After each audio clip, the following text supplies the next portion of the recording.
Que a paz do Senhor Jesus Cristo esteja conosco. Continuamos mais um estudo da série psicológica de Joana de Ângeles. E como todas as vezes que nós nos reunimos, distantes em corpo, mas próximos em espírito, vamos nos ligar à espiritualidade maior, vamos elevar o nosso pensamento ao nosso Pai, a Deus, através da imagem de Jesus, agradecendo ao nosso Pai por todas as bênçãos que nós recebemos, pela oportunidade de estarmos na matéria, pela saúde do nosso corpo físico, pelo lar onde podamos repousar as nossas cabeças, pelo alimento do corpo, mas também o alimento da alma. Te agradecemos, Pai, pela oportunidade do trabalho material, mas igualmente a chance do trabalho espiritual. Te agradecemos os nossos amores, os nossos parentes, as pessoas que você coloca em nossa vida para vínculos de fraternidade, mas te agradecemos também aqueles que cruzam o nosso caminho para o nosso aprendizado. Nos ampara, nos auxilia, nos dê força sempre nessa jornada, inclusive desse estudo, e que possamos iniciar os trabalhos e as atividades relativos a esse aprendizado de hoje. Assim seja, Pai, damos graças a Ti. Continuamos hoje com a série psicológica de Joana de Ângeles, psicografada pelo médium Divaldo Pereira Franco. É uma série formada por 16 livros, e nessas 16 obras a Joana de Ângeles ela parte de uma análise espiritual da psique humana, algo que ela aponta que na psicologia do nosso mundo já foi feita por Abraham Maslow, ao trabalhar a noção de uma psicologia transpessoal que ultrapassa a dimensão da personalidade humana e reconhece a transcendentalidade como um componente que, embora não evidente ou não aparente, precisa ser também entendido, compreendido, aplicável. Para resolver esses problemas da psique humana que ultrapassam a existência de uma encarnação, mas na realidade estão presentes na mente do espírito por ao longo de sucessivas escolhas, de sucessivas transformações que ele faz, a Joana de Ângeles propõe a terapia do amor de Jesus, que como homem integral traz para a gente a regra do amor como única forma de libertação dos traumas, dos problemas, dos conflitos que nós trazemos na nossa psique enquanto espíritos imortais.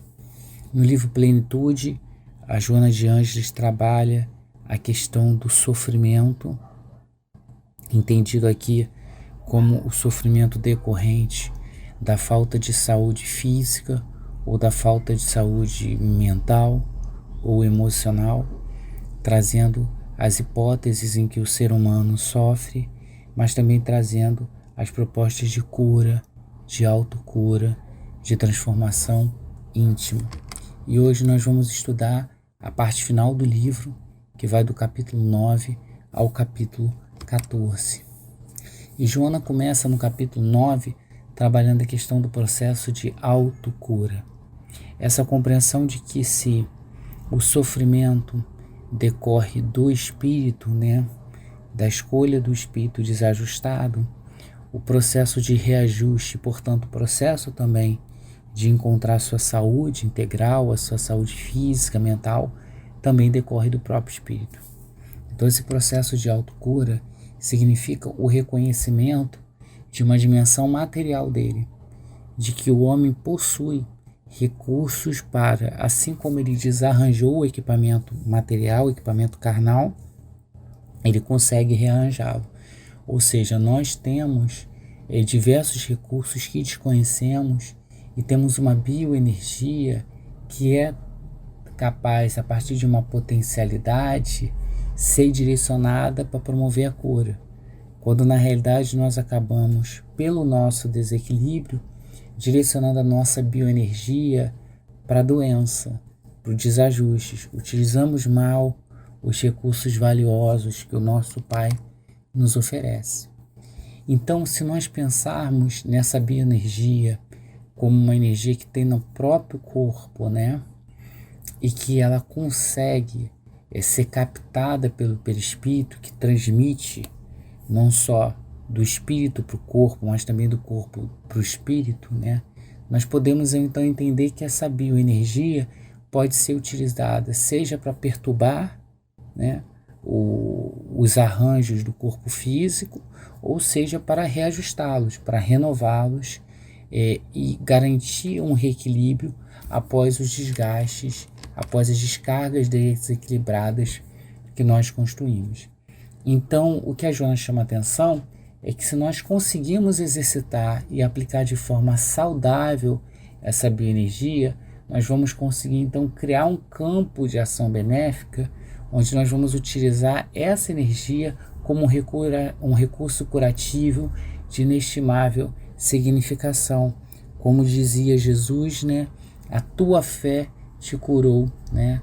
O próprio mestre, quando curava as pessoas, né, ele chamava a atenção que a pessoa precisava querer ser curada, que ela acreditava em ser curada, e ele sempre dizia que era a fé que curou a pessoa, porque na realidade a mobilização dessa bioenergia, por mais que fosse instada por ele, envolvia a participação do doente, envolvia a necessidade desse reajuste que nós precisamos encontrar. Então o processo de autocura vai ser formado por algumas etapas que a Joana vai chamar a atenção. Na imagem, uma delas que é importantíssima é o modo pelo qual então o espírito vibra, o modo pelo qual cada um de nós, nos nossos pensamentos, utilizamos os nossos pensamentos e mobilizamos essa força, né, biofísica que existe em nós, essa energia que tem no nosso corpo, para construir um abecedário da saúde, ou para construir um abecedário das nossas escolhas, né, a letra D de doença, né? Então, olha o que Joana diz. Pode-se direcioná-la, né, essa energia, mediante a operação, a concentração, a meditação e os sentimentos bons, a benefício do próximo, bem como a si próprio, para auxiliar na recuperação da saúde, da paz, do bem-estar, dos objetivos elevados. Ou seja, essa bioenergia pode ser canalizada e mobilizada para um processo de equilíbrio e ajuste do próprio espírito, mas também igualmente pode ser utilizada e canalizada a favor dos outros. E aí entra a figura do passe magnético, aí entra a figura do sopro curativo, aí entra a figura desse processo belíssimo de doação, de que pessoas em inúmeras religiões, em inúmeros momentos da vida, foram capazes de não só garantir o seu equilíbrio, mas também ajudar o equilíbrio do próximo, né? Então, Joana começa com a gente com o primeiro elemento do processo de autocura, que é a observação do nosso pensamento. O nosso pensamento precisa irradiar saúde, porque na realidade pensamento também é energia, hoje a física já reconhece.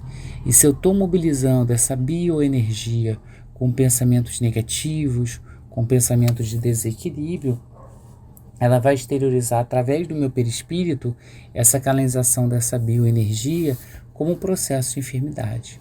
Então, qualquer liberação de qualquer enfermidade pressupõe o engajamento do paciente. Não só nas atividades físicas positivas, não só o paciente tomar o medicamento, fazer a cirurgia, o tratamento, fazer a dieta, praticar o exercício, que é importante, mas para retirar a presença de doença é necessário um engajamento nas atividades psíquicas positivas. O paciente tem que querer estar saudável, o paciente tem que emitir energias salutares, né? Então o anseio por adquirir a saúde que todo paciente tem, que todos nós temos, não pode ser feito sem que nós alteremos o panorama da nossa tela mental, sem que nós evitemos a irritação, a ansiedade, o inconformismo, a rebeldia, todos esses sentimentos do espectro negativo energético que acabam fazendo com que cada um de nós construamos uma doença no nosso corpo perispiritual, no nosso corpo físico, ao invés de construir a saúde, que vai vir através de objetivos edificantes. Ao invés da irritação, a paciência, né? Ao invés da ansiedade, a compreensão de que cada coisa tem o seu tempo, ao invés do conformismo, a resignação, né? ao invés da rebeldia, essa aceitação, ou seja, um roteiro de objetivos edificantes, onde nós entendamos que nem tudo ocorre como nós queremos, porque nós não controlamos os fatores e circunstâncias externas, mas que nós podemos e devemos controlar aquilo que está sob o nosso comando, que são os nossos pensamentos, que é a nossa capacidade de irradiar a energia saudável. Então, Joana vai dizer que o indivíduo precisa concentrar-se numa visão saudável da vida. Ele tem que ter uma projeção mental, né, saudável, com pensamentos positivos, otimistas, com pensamentos salutares e edificantes, ou seja, pensamentos voltados ao bem, pensamentos voltados à transformação íntima, porque essa projeção mental vai fazer com que ele consiga irradiar energia saudável, né, para o seu corpo espiritual que ficou desequilibrado. E é através disso que o corpo perispiritual vai reencontrando a sua harmonia e ele vai transmitindo aos poucos, isso não é imediato, né, essa recomposição desse campo perispiritual para o campo material, o que vai resultar em saúde do corpo físico, o que vai resultar em harmonia e o que vai resultar no entusiasmo, na crença de que a vida pode ser muito melhor, que a vida nos aguarda com coisas muito boas, que é o que eu espero que todos nós consigamos acreditar. O processo de autocura começa então com essa vinculação na minha tela mental, com o compromisso de que eu quero ser saudável, de que eu vou irradiar pensamentos saudáveis, de que eu vou fugir de pensamentos que não sejam pensamentos salutares, que não sejam pensamentos edificantes, mas também vai envolver, obviamente, a minha capacidade nesses pensamentos de manter a sintonia com o alto, né? Somos todos filhos de Deus, em qualquer credo religioso que nós nos filiarmos, nós temos a compreensão de que todos nós procedemos dessa criatura divina que nos criou com seu amor e que nos permite que possamos estar aqui existindo e tentando evoluir. Então, manter a sintonia mental com essa criatura, né, com Deus, né, com a fonte de toda a existência é importante, porque se Ele é a razão de tudo, se Ele é a causa de tudo, Ele é a causa da saúde também, né? Então, se eu quero recuperar a saúde, eu preciso estar vinculado, engajado, não com as energias desequilibrantes, né, não com os espíritos inferiores e com essa espiritualidade inferior, que é aquela dos vícios, dos desequilíbrios. Mas eu preciso me ligar à espiritualidade maior, eu preciso reencontrar a saúde me ligando com a figura de Deus. Então, se a enfermidade é sempre o resultado de uma desarmonia vibratória, ou seja, o corpo físico exterioriza a doença, mas a doença não começa no corpo físico, começa no espírito. Porque o espírito se desequilibra, vibra em desequilíbrio e faz com que essa energia desequilibrante, portanto, ela seja capaz de gerar a distonia do corpo físico. Ora, eu preciso então regularizar essa energia. Eu preciso trazer a energia do espírito para o corpo, do espírito para a matéria, né? E para eu fazer com que essa energia seja uma energia que seja capaz de regularizar, ela precisa ser uma energia saudável. Ela precisa ser uma energia equilibrante. Então, junto ao cultivo das ideias positivas que nós vimos, eu preciso, com a oração, ir construindo uma sintonia mental com Deus, onde eu possa não só mudar a diretriz mental, mudar o painel da minha mente, mas também conseguir receber da espiritualidade maior esses fluidos salutares, ou seja, receber essa energia que vai construindo uma psicosfera harmoniosa, né? Uma esfera em torno do espírito de equilíbrio e consiga, portanto, fazer com que essa energia saudável irradie pelo perispírito e irradie pelo corpo, também contribuindo nesse processo de autocura. Isso é uma dimensão mental, isso é uma dimensão espiritual, isso é uma dimensão da compreensão de que, por vezes, nós olhamos para o corpo físico e para a doença lá no final, mas não olhamos que o processo de construção da doença, o processo de construção do desequilíbrio, foi um processo que começou primeiro lá no abecedário da mente, lá nas palavras fundamentais que nós fomos construindo com os nossos pensamentos, que nós fomos produzindo como energia, que nós fomos fixando na nossa tela mental primeiro, e depois nós conseguimos irradiar isso como energia para o nosso corpo espiritual, e o nosso corpo espiritual, que não é estático, mas é dinâmico, que ele está o tempo todo interagindo e modelando o corpo físico, ele vai modelar o corpo físico com a doença respectiva. Então, além desse processo, obviamente, de autocura, que começa na sua causa, na sua origem, que é a distonia mental, que é o desequilíbrio do espírito, eu também preciso pensar no processo de autocura, enquanto, obviamente, a busca pelo descanso, a busca pela dieta, a busca pela higiene, a busca pelo planejamento. Eu preciso olhar também para o corpo material. Então, Joana de Anjos vai chamar a atenção de que o descanso físico é importantíssimo na autocura, porque através do descanso físico eu reparo as engrenagens do corpo humano, que é uma engrenagem material, precária, temporária e que vai precisar de um ajuste, mas eu também preciso do repouso mental, que não é feito através da ociosidade, mas da harmonização dos pensamentos, né? E essa harmonização que vai me ajudar a encontrar a saúde. Como é que eu faço isso? Com leituras edificantes e otimistas, né? Com a prática de ações que garantam que, de fato, eu consiga repousar minha mente de forma tranquila, de forma ordenada. E aí eu vou buscar também a alimentação adequada, porque se eu estou enfermo, eu não posso desgastar mais ainda o corpo físico. Então não posso ter uma alimentação excessiva, aquela alimentação que todos nós sabemos, né? Que quando a gente come demais, a gente se sente pesado, a gente se sente mal. Não, eu tenho que, na realidade, encontrar a alimentação adequada que me permita o repouso, me permita a harmonia. Eu preciso encontrar a higiene física, que é importante para eliminar as toxinas do corpo físico, né? Nós precisamos encontrar na higiene adequada, né, a forma de preservar o nosso corpo, que é um bem divino, um bem que nós vamos devolver e vamos entregar para a espiritualidade maior em algum momento. Mas precisamos também fazer a higiene mental. Precisamos fazer os ajustes harmônicos, né, que o campo mental pede para que a doença possa ser interrompida, liberar a nossa mente de todas as toxinas, de todos os pensamentos negativos que nós vamos construindo e construir novos caminhos. Joana chama atenção para algo que eu acho importantíssimo, né? Que o leito da enfermidade é muitas das vezes o único lugar que a gente consegue fazer uma meditação.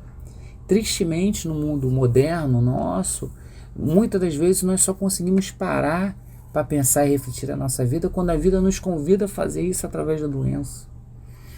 Então, encontrar no nosso processo de doença, no nosso processo de sofrimento, um lugar para meditar, um lugar para entender por que eu estou ali, quais comportamentos que me levaram até ali, e um lugar para estabelecer minhas metas, fazem parte de um processo de autocura, que é um processo de planificação, que a Joana vai trabalhar muito nos próximos livros, que é o que orienta a tomada de escolha, que é o que orienta, obviamente, o exercício do livre-arbítrio pelas pessoas. E o processo de cura não pode ocorrer se, obviamente, eu canalizar o meu pensamento para uma emoção equilibrada. Eu, além de pensar em equilíbrio, exercer junto à razão, junto à inteligência, a emoção equilibrada. E não existe emoção mais equilibrada do que a emoção baseada no amor. Por isso que toda a psicoterapia da Joana de Anjos é uma psicoterapia baseada no amor. Por que é uma psicoterapia baseada no amor? Né? Porque o amor é capaz de produzir de forma biofísica estímulos que permitem a renovação do nosso sangue e o revigoramento orgânico, né? Já há estudos que mostram que pacientes que possuem mais fé, que possuem um espectro energético positivo no campo dos sentimentos e dos pensamentos, tendem a reagir com o sistema imunológico de uma forma melhor. Então o amor, ele vai produzir esses estímulos, porque nós fomos criados pelo amor do nosso Pai, nós vamos evoluir através do amor, então nós só vamos encontrar a saúde transitando através do amor. E aí amar não é um processo fácil, porque lembram da parábola de Jesus, né? Amar o próximo não é amar o teu parente, não é amar a pessoa que está ali próxima a ti, porque se isso é amor, não é um amor tão pleno, né? É mais do que um amor que tem de alguma forma algum tipo de interesse. Jesus chama atenção para Pedro, né? O amar o próximo é amar, né? Aquele que está caído na estrada, né? É amar aquele estranho que está ali, como o bom samaritano fez. Lembra, o samaritano era malquisto. Era tão malquisto que eles tinham que ter um tempo próprio para orar. Mas ele era o bom samaritano, olha que interessante. Por mais que eles fossem mal vistos na sociedade, ele tinha bondade nele, ele tinha um amor nele, que fez ele cuidar de um estranho como se fosse o próximo. Quando Jesus nos dá a parábola do bom samaritano, ele nos dá a parábola da construção do amor pela ação. O samaritano era bom não porque ele se achava bom, tanto que o fariseu passa no caminho na parábola e nada faz. O que torna o bom samaritano é a ação, é o comportamento. E é por isso que Joana de Ângeles vai chamar a atenção que o amor tem que ser cultivado. É o exercício do amor que faz com que ele se converta em hábito. É eu tentar insistir em ser uma pessoa mais amorosa que vai construir esse estado normal de espírito onde eu tenho amor. E aí, de tanto eu construir esse comportamento de que eu preciso ser mais amoroso, eu vou acabar construindo mais compaixão, porque eu vou acabar olhando para o outro e pensando, o outro é uma pessoa que erra como eu. O outro é uma pessoa que tem problemas, defeitos, dificuldades, vícios, as mesmas dificuldades que eu tenho. O outro é alguém que, assim como eu quero e preciso ser amado, ele quer e precisa ser amado. Que assim como eu, quando estou errado, eu não quero ser mais excruciado, porque eu já sei que eu estou errado, o outro também precisa saber disso. Então olha que interessante, né? Com a compaixão, a gente diminui o efeito do mal. Porque o mal que foi feito para a gente foi um mal que a gente não consegue controlar. Mas a partir do momento que eu recebo ele, tal qual como presente, eu posso devolver à pessoa. Eu não preciso receber um presente que eu não quero ganhar, né? Eu posso falar, não, obrigado, né? Então eu não preciso receber o ódio e desenvolver o ódio. Eu não preciso receber injustiça e desenvolver injustiça. Eu não preciso receber a maldade e desenvolver a maldade. Eu posso, na realidade, reduzir, através da compaixão, o sofrimento. Porque a gente entende que a justiça de Deus vai alcançar todos nós em algum momento. E essa justiça, que também é filha do amor, né, tal qual a compaixão, ela vai fazer com que eu pense no outro. Eu pense, olha, eu fiz com ele o que eu não devia ter feito. Então eu tenho que tentar reparar. Claro que está lá no Evangelho segundo o Espiritismo. Às vezes a pessoa não quer que você repare com ela. Às vezes não vai ser nessa vida. Mas eu vou primeiro tentar ver se eu consigo reparar. Se eu não conseguir reparar com ela, pelo menos eu tentei reparar com ela. Pelo menos eu lhe pedi perdão. E se eu não conseguir, eu vou reparar de outras formas. Porque um ato de amor cobre uma multidão de pecado. Trazer a justiça é trazer a justiça para mim, para entender que eu preciso reparar o mal, mas para entender para o outro que ele também vai reparar o mal, mas não de uma forma desequilibrada, com uma pena de talião, olho por olho, dente por dente, né? Mas com equanimidade. O que quer dizer?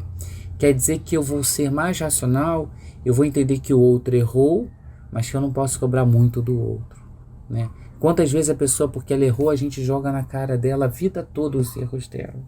Isso está errado, né? Isso não é ter equanimidade, não é entender que justiça não é punição. Isso é coisa do homem ainda desequilibrado. Justiça tem a ver com reeducação, com reparação, com transformação. Então essa consciência do amor que tem compaixão, que tem justiça, que é equanimidade, é a única que constrói paz. Bem, o que paz é, gente? Senão um estado de harmonia. E o que saúde é, senão essa harmonia? Então olha que interessante. O estado íntimo de quem ama é o estado íntimo de harmonia, em que ele vai irradiar ondas de tranquilidade, e essas ondas de tranquilidade vão construir um processo de saúde mental e física, porque ela vai permitir a absorção desse tipo de energia equilibrante. E é assim que se conduz um processo de autocura. Nos próximos capítulos, a Joana vai analisar alguns sofrimentos específicos que não têm a ver com doença física, como pode parecer as últimas aulas é essa, mas que algumas doenças também se manifestam principalmente de forma moral, ou seja, todas têm origem de forma moral no espírito. Algumas nós vemos as consequências físicas, outras nós vemos as consequências morais. E uma delas é o processo obsessivo. Na imagem nós vemos um irmão em desequilíbrio que está sendo obsediado. Existe uma vinculação entre esses dois espíritos que, não se enganem, é uma vinculação de afinidade construída através de relações anteriores ou construídas através de fato de vinculação por interesses comuns. Mas o que é necessário sempre lembrar que o processo obsessivo nunca é por acaso e nunca é eventual. Ele, na realidade, ele é construído por um processo de sintonia, por um processo de grilhões, né, de compromissos e responsabilidade que o espírito encarnado tem com a espiritualidade inferior, que vai fazer com que ele abra o campo mental para que possa haver esse tipo de sintonia. Não é objeto do estudo aqui da Joana trabalhar o problema da obsessão, mas para quem tiver maior curiosidade, o livro dos médios tem um capítulo específico sobre obsessão, e nós temos a série de Manuel Filomeno de Miranda, que ainda iremos fazer esse estudo em algum momento, que é sobre o processo obsessivo.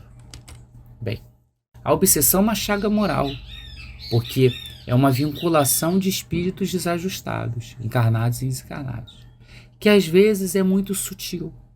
A pessoa é orgulhosa, vaidosa, a pessoa apresenta um transtorno obsessivo compulsivo, um vício que ela não consegue se liberar, e ela não percebe sequer que está sendo obsediada ou influenciada, mas ela está sendo influenciada. Só que o processo obsessivo pode assumir proporções inesperadas. O que pode ser só um vício material pode conduzir a uma degeta do corpo físico.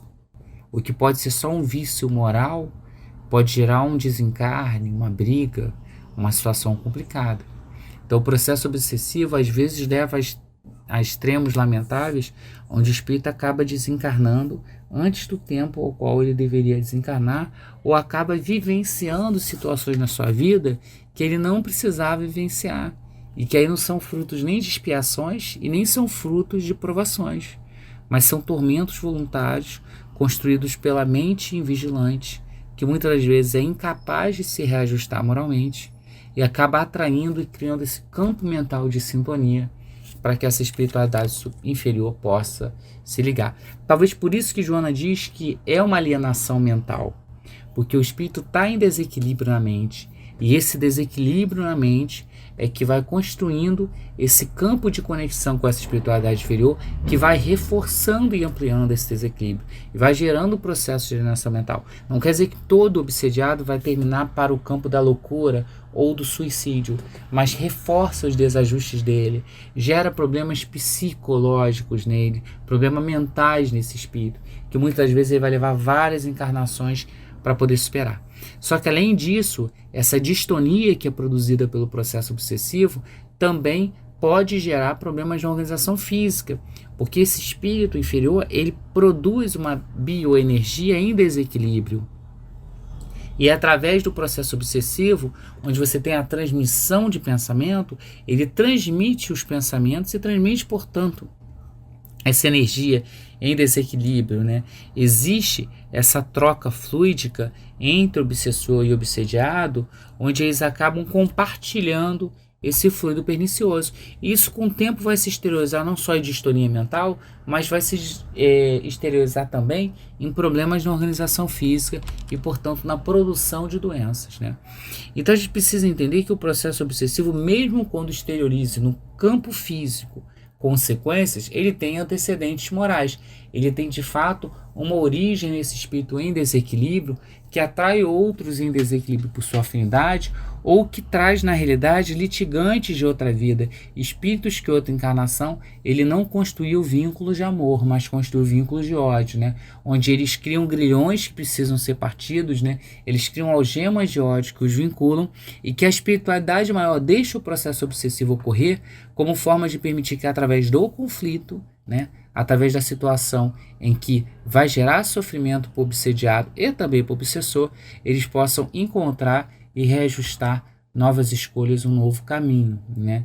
E aí a mediunidade, que é exercida, volto a falar também, não apenas por espíritas, nós precisamos entender que o fenômeno mediúnico é um fenômeno biofísico também, é um compromisso espiritual que a espiritualidade maior dá para vários espíritos. Então os médios não vão estar necessariamente numa doutrina espírita, vão estar em várias religiões, então não tem nenhum impedimento para que um padre receba uma mensagem da espiritualidade superior, para que um pastor promova realmente, de fato, um processo de desobsessão numa igreja evangélica. Não há nenhum impedimento que no africanismo, né, na Umbanda, no Candomblé, em todas essas, nós possamos ver processos de desobsessão ocorrendo, ou entidades de fato que estão ali trazendo uma mensagem espiritual equilibrada, porque aonde houver uma pessoa numa mediunidade com Jesus, ele vai trazer uma espiritualidade superior para apoiar.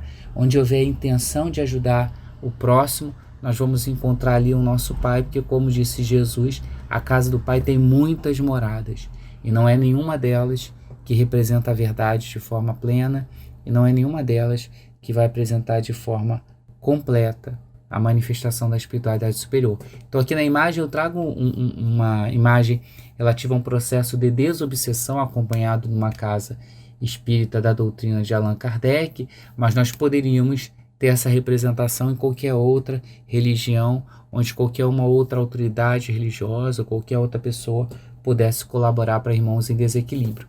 E essa terapia desobsessiva vai envolver primeiramente o amor, né? Eu preciso desenvolver melhor o amor no obsediado, porque o obsediado que ama não guarda vínculos de ódios com espíritos de outras encarnações. Ele consegue construir o processo de perdão. Emerson, mas como ele vai fazer isso? O espírito está desencarnado, ele está encarnado.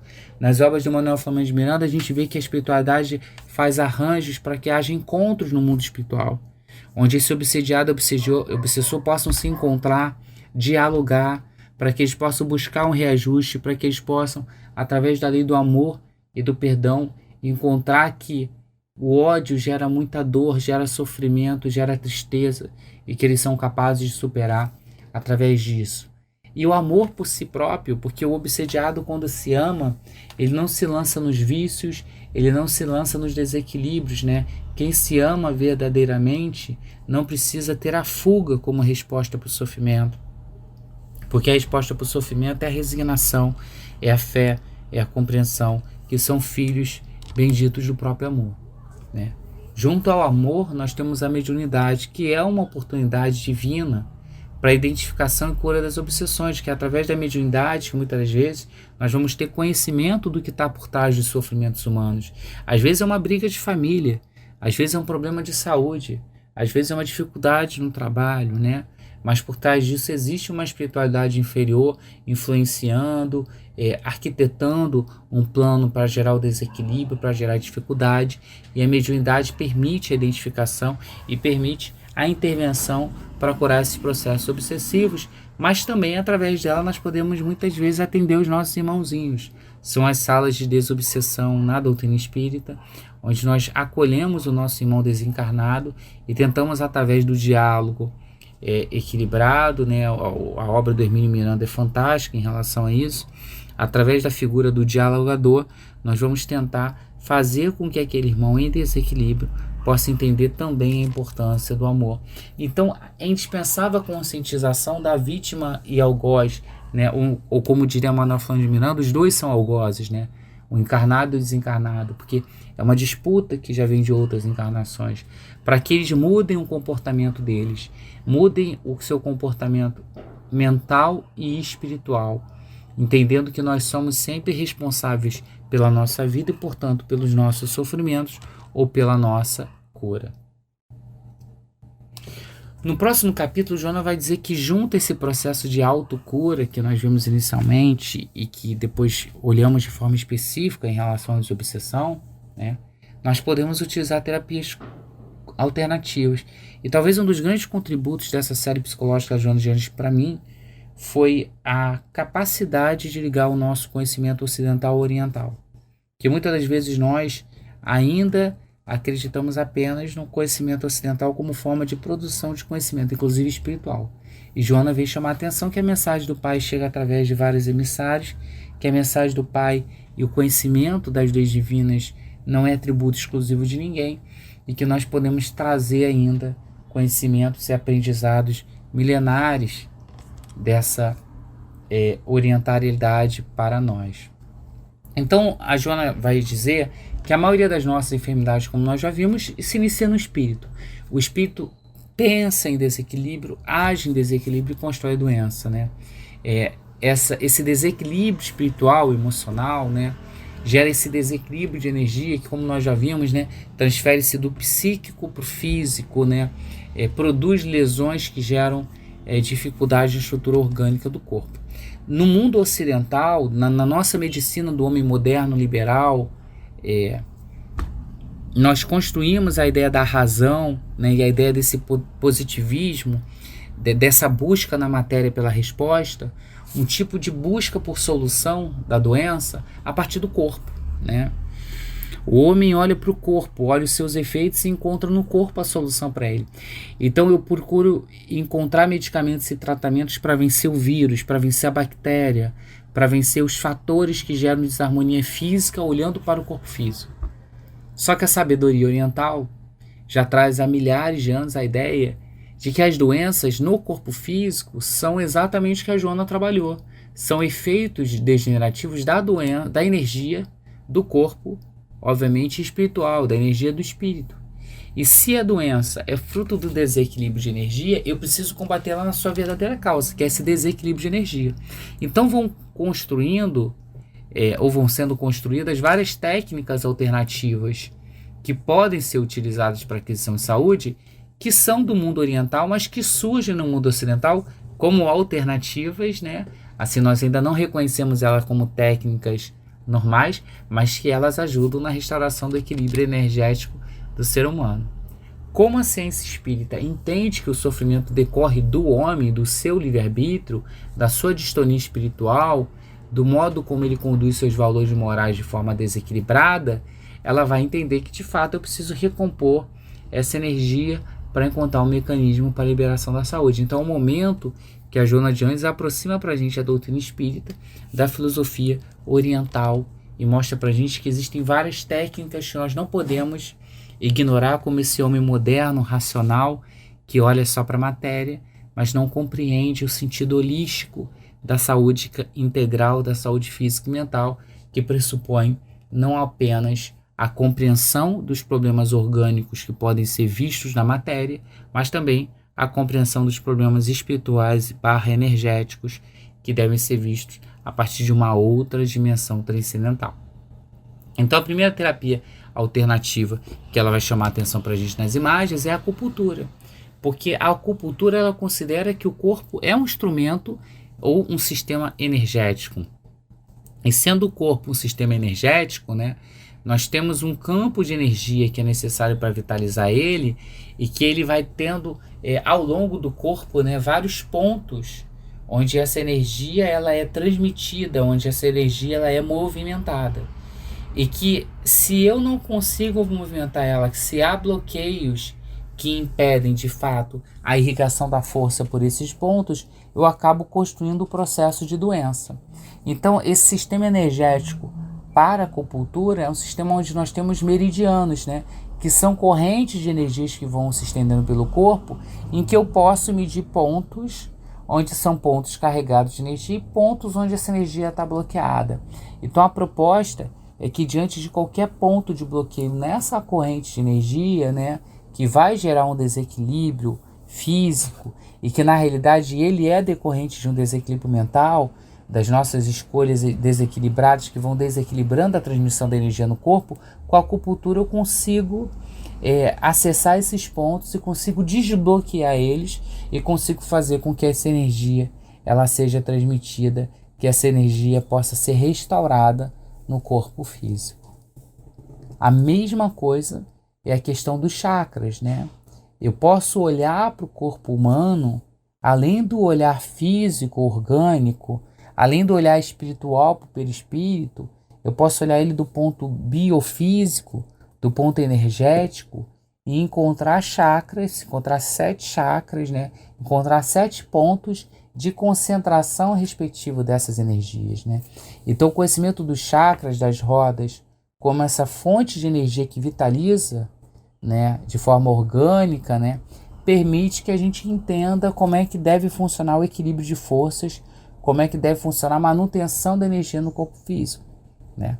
Então se eu considero os chakras como esses 7 pontos de energia, né, eles dão a sustentação das funções físicas e das funções psíquicas do corpo. Então através do exercício da meditação, através de exercícios rítmicos, né, através de várias outras técnicas, eu posso despertar a energia nos chakras e posso canalizar elas convenientemente de um para outro, né? Atendendo eles, ampliando a minha compreensão, a minha consciência espiritual em relação aos meus pontos de energia e facultando, obviamente, a saúde física, a vitalidade e a harmonia ainda nervosa. Então, além de nós encontrarmos os chakras, além de nós encontrarmos também, né, a acupuntura, Joana chama a atenção que uma terapia que nós chamamos de alternativa, mas que é importante, é a cromoterapia, né? Que consiste na utilização, na realidade, de luzes do espectro, né, para garantir a ativação salutar do mecanismo do corpo e que talvez tenha se inspirado, segundo a Joana, na helioterapia, que é na compressão que os raios solares produzem equilíbrio, porque eles produzem uma ativação vital do corpo.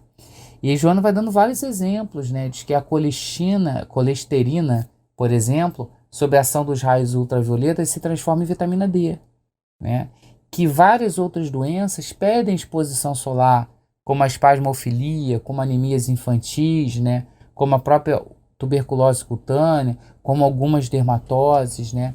Então a cromoterapia, quando devidamente ativada, por meio de um correto conhecimento das cores e dos seus efeitos, pode proporcionar também estados de recuperação de saúde pela utilização, né, da energia produzida pela luz, né, que permite a ativação salutar dos mecanismos vitais do corpo. A homeopatia também é uma terapia que o conhecimento oriental vem trazer para a gente, porque a homeopatia se fundamenta num princípio onde semelhante cura semelhante. Bem, se tudo na energia, tudo no universo é energia, eu posso utilizar os recursos que existem no próprio universo, esses recursos energéticos, para se reequilibrar o organismo, né? Então eu tenho a utilização da homeopatia como uma transferência de energias entre elementos que compõem o próprio universo. E existem muitas outras terapias que Joana fala para a gente, né? A psicobiofísica, as cirurgias psíquicas e mediúnicas, a hipnose, a fitoterapia, a cristalterapia e outras formas de terapias alternativas que podem contribuir para a saúde. Claro que tudo começa e termina na transformação moral, porque é ali que, de fato, no espírito que vibra, no espírito que pensa, no espírito que escolhe, que estão as construções morais que vão gerar um processo de saúde física e mental ou um processo de distonia. Mas esses elementos são elementos coadjuvantes para que nós possamos garantir que a transmissão de energia ocorra de forma adequada, para que nós possamos auxiliar nessa transferência de equilíbrio físico do espírito. Para encerrar não só o estudo, mas também o livro, né, a Joana vai trabalhar alguns pontos que são sofrimentos exclusivamente morais, que é o sofrimento ante a morte. Como está na imagem, a morte ainda para o homem é algo muito desconhecido. O que tem depois do tal túnel de luz, né? O que nos espera quando desencarnarmos, né? O que acontecerá conosco? Para nós, ainda aqueles que são espiritualizados, ainda há um certo medo ou receio do que podemos esperar. Mas para o homem materializado, há um verdadeiro pavor, um sofrimento, né? A aceitação de qualquer sofrimento é um passo decisivo para a libertação dele, explica Joana. Porque a rebeldia significa não aceitação. E a não aceitação de prova, de expiação ou de qualquer tormento, né, significa a perda da oportunidade de aprendizado e de transformação íntima. Todas as coisas são impermanentes, inclusive no mundo físico, não só a matéria no geral, mas também o nosso corpo específico. Inclusive o sofrimento que também há de passar como todo o resto. Então quem na vida material deposita toda a sua fé e esperança na vida material, tem um medo ou um pavor da morte, que Kardec trabalha lá no Céu e Inferno, que é a preocupação, as dores morais que vão ocorrendo a partir da proximidade que a morte vai ocorrer. Isso não quer dizer que a morte é aceitado por aquele que tem um grau de espiritualidade como nós já conhecemos. A Joana deixa bem clara. A morte sempre produz sentimentos em cada um de nós. Para alguns é surpresa, na maioria das vezes é desagradável. Nenhum de nós gostamos de perder os nossos amores e às vezes nem os nossos amores. A própria morte do outro nos assusta, nos preocupa, nos dá problemas. Receber como sofrimento, receber como dificuldade, né, é a ótica que nós temos da morte. É a ótica que nós temos da realidade da vida. A nossa vida é só material ou também espiritual? Então é fenômeno natural com a morte de qualquer pessoa. Nós sentimos saudade, melancolia, preocupação. Nós vivenciarmos um espectro de emoções que são naturais daqueles que amam e que são naturais de uma aprovação que nós, seres humanos, vivenciamos pela nossa inferioridade, que é a existência da morte física, que é a separação temporária de um para outro.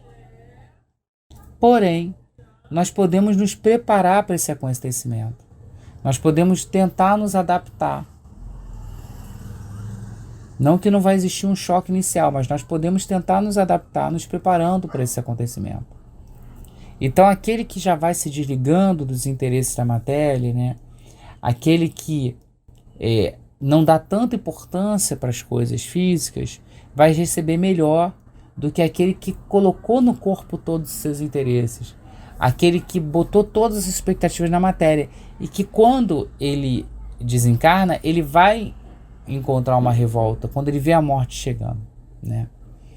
Então, depositar as nossas esperanças de alegria, de felicidade no mundo físico é postergar o inevitável encontro com a morte e o reconhecimento de que a verdadeira vida é material, é espiritual, não é material, e que nós precisamos colocar as nossas expectativas e os nossos sentimentos voltados a essa vida espiritual que vai nos esperar, fazendo com que a morte não seja algo tão aflitivo, tão desesperançoso como acontece com várias pessoas que encontram isso.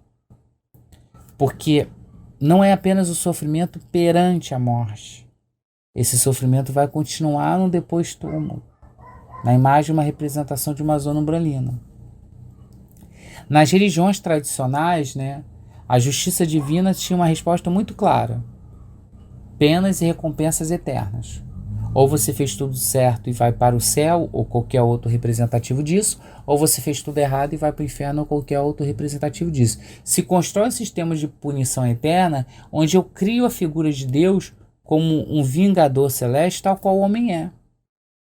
Ignorando que na realidade Deus é amor, não pode ter sentimentos negativos, né? Que a compaixão, a benevolência divina e a própria justiça não poderia permitir que alguém tivesse uma pena eterna para tudo. Essa compreensão, né, onde o infrator ele não tem direito de se reabilitar, que ele vai ficar ali pagando a consequência eterna, é contraposta de uma forma até irônica pela ideia de que se antes de morrer ele aceitar os dogmas religiosos, ele está libertado por um passe de mágica, como se todas as escolhas que ele fez pudessem ser superadas com isso. Não é nenhum e nem outro, nem tanto ao mar, nem tanto à terra. Nenhum sistema de punição eterna, onde nós vamos para o céu ou para o inferno pelas escolhas que nós fizemos nessa encarnação e ali permanecer, mas tampouco a compreensão de que basta eu pedir perdão, que eu serei absolvido das minhas escolhas. A culpa, ela fica presa na consciência do espírito, como consequência da sua escolha desequilibrada e como o início de um processo expiatório, porque ela pede a todo momento a reparação do seu erro. Por isso que quando nós praticamos o mal, nós ainda pensamos no que praticamos. Porque a nossa consciência pedindo para que nós possamos nos recompor, para que nós possamos reparar o erro, para que nós possamos nos liberar desse campo energético que nós estamos construindo de forma desequilibrada com a minha escolha. Por mais que eu faça o mal para o outro, isso vai gerar um desajuste energético em mim. Claro que o arrependimento sincero, uma primeira etapa da expiação, também está lá no livro O Céu e o Inferno, do Allan Kardec. Mas a reabilitação não depende apenas do arrependimento. Não depende apenas também, por exemplo, né, do perdão trago pelo outro. Ao contrário. O erro vai ainda manter o espírito desajustado preso àquilo, para que ele possa se corrigir. E quando ele assumir o compromisso de corrigir, quando o espírito assumir a sua responsabilidade pelas escolhas que fez, e responsabilidade não é se culpar, não se autoflagelar, não é se punir.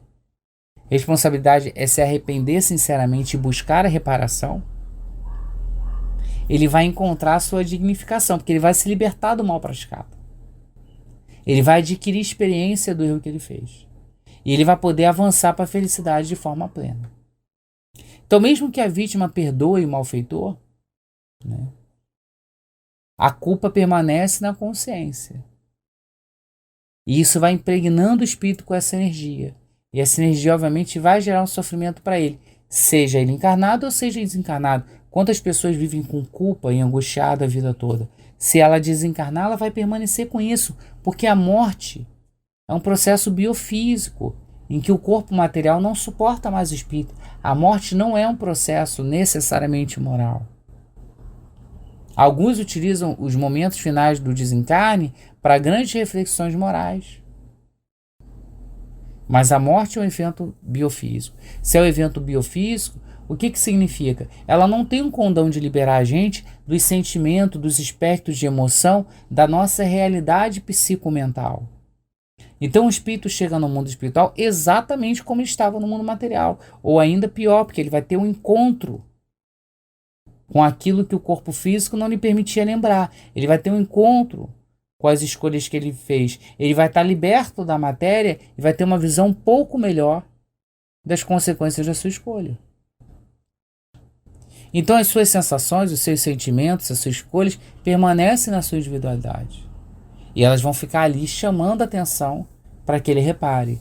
Elas vão ficar ali naturalmente convocando ele para que ele faça a correção. Elas vão ficar ali na realidade pedindo ele para que supere aquilo.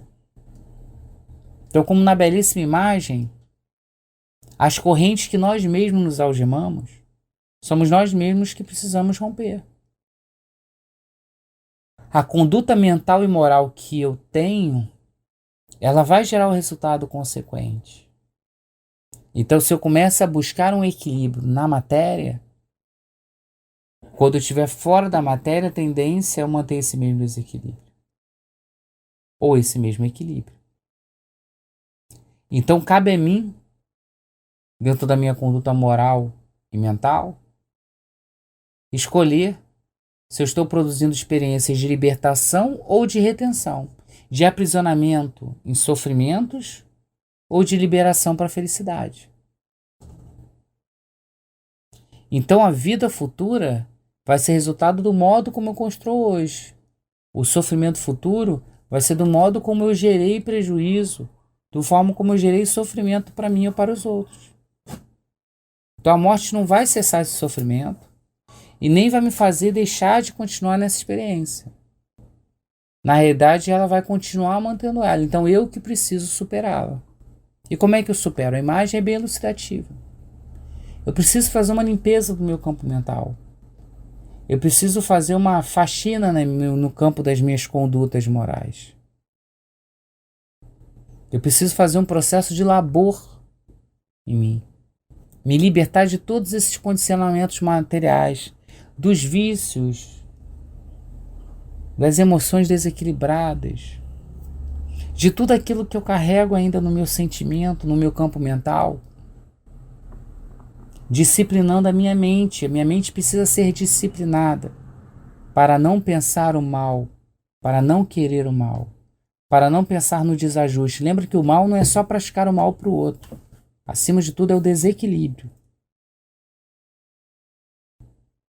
Eu preciso disciplinar a minha vontade, para que seja uma vontade voltada ao bem, ao equilíbrio, aos hábitos saudáveis. Já me adaptando para a vida futura.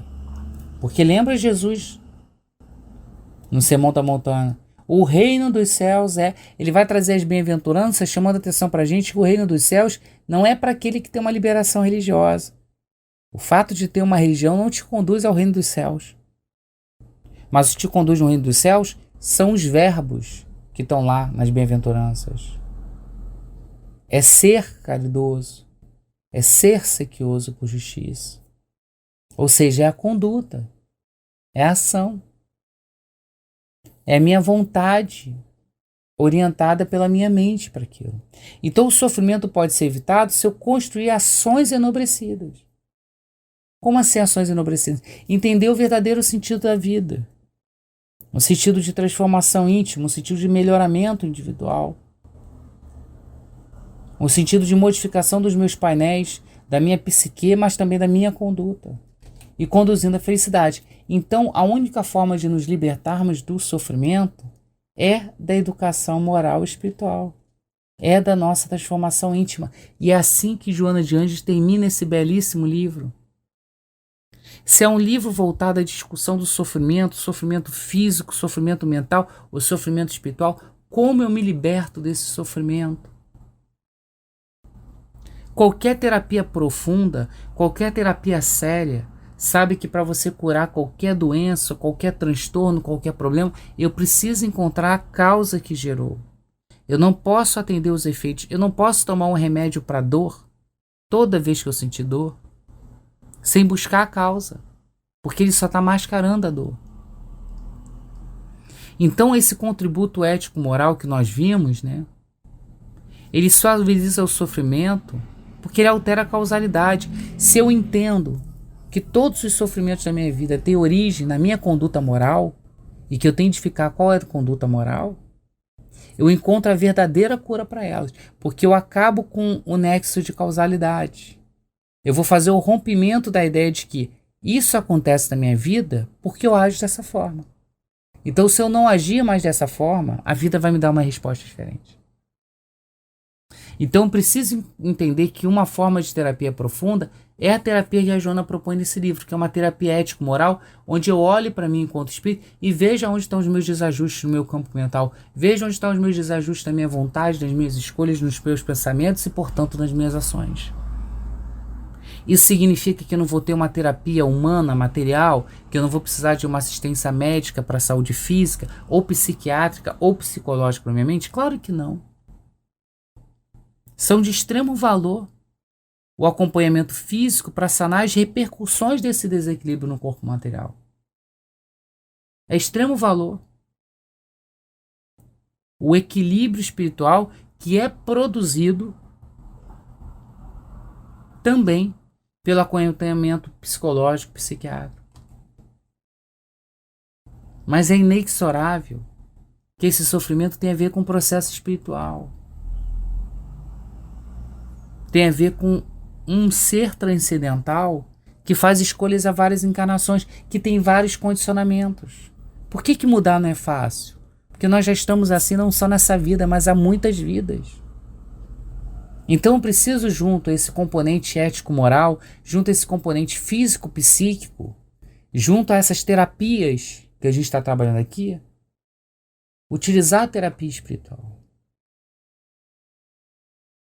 Compreender a vida para além da vida material. Aumentar não a minha religiosidade, mas a minha espiritualidade, a minha compreensão da vida espiritual.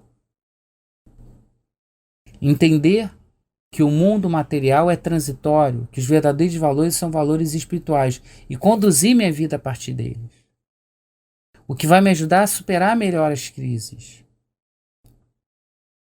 E nesse sentido, a doutrina espírita é uma ferramenta que pode ajudar a gente a equacionar o sofrimento, porque ela nos traz respostas, ela nos traz como nós podemos compreender, dentro da ideia de reencarnação da alma imortal, os processos dolorosos que a vida traz, que nem sempre tem origem nessa encarnação. E que nem sempre, portanto, a assistência física ou psíquica vai encontrar as razões.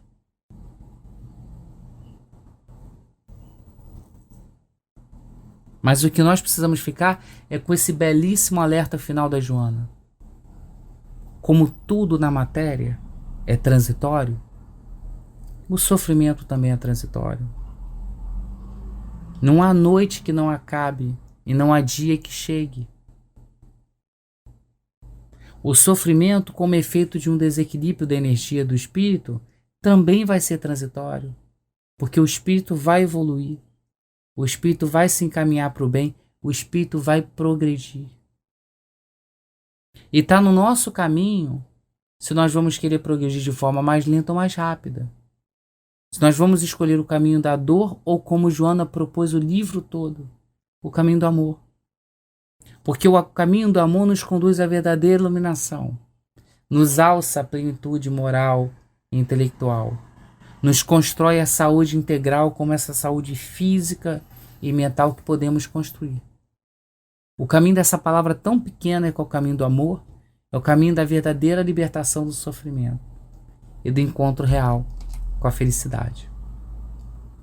E com esse belíssimo encerramento da Joana de Anjos que nos enche de esperança, nós vamos agradecer ao nosso Pai por mais esse dia, por mais essa oportunidade de estarmos na matéria, por mais essa bênção que você nos concede do nosso corpo físico e espiritual, da nossa família material e também moral. Te agradecemos, Pai, pelo alimento do corpo físico, pelo alimento da matéria, pelo nosso lar, por tudo que você nos concede, pois sabemos que em tudo há sinal do teu amor, aprova a tua misericórdia. Mas tão carentes que somos, te pedimos, pelos nossos irmãos que já desencarnaram, pelos nossos amores que estão no mundo espiritual. Te pedimos pelos nossos amores que estão no mundo material ainda conosco, e aos nossos irmãos que sofrem, em qualquer lugar, seja desse mundo material, ou seja das zonas umbralinas. Ampara, Pai, cada um dos teus filhos, para que nunca duvidemos que nos momentos mais difíceis você nos toma em teus braços e nos ajuda a que andemos mesmo quando achamos que não temos força, porque você está conosco. Nos ampare e nos auxilia nos nossos propósitos, fazendo com que possamos nos tornar melhor a cada dia. E permita, Pai, que cada vez mais aprendamos essa doutrina de amor que vem nos esclarecer e nos libertar. Possamos aprender a cada vez mais a tentarmos ser mais amorosos, tentarmos ser mais compreensivos, tentarmos ser pessoas melhores. Que mesmo que não consigamos ser sempre, que jamais deixemos de tentar ser sempre. Nos ampara, nos auxilia, nos dê tua força. Ilumine esse trabalho, esse estudo, essa casa que permite esse trabalho e seus trabalhadores encarnados e desencarnados, a todos e todas que nos ouvem nesse momento, encarnados ou desencarnados, que possam ser amparados com a tua força, com a tua luz, para que possamos em mais um dia aqui na matéria tentarmos ser melhores, mais um dia sobre a tua luz, mais um dia sobre o seu amor. Assim seja, damos graças a ti.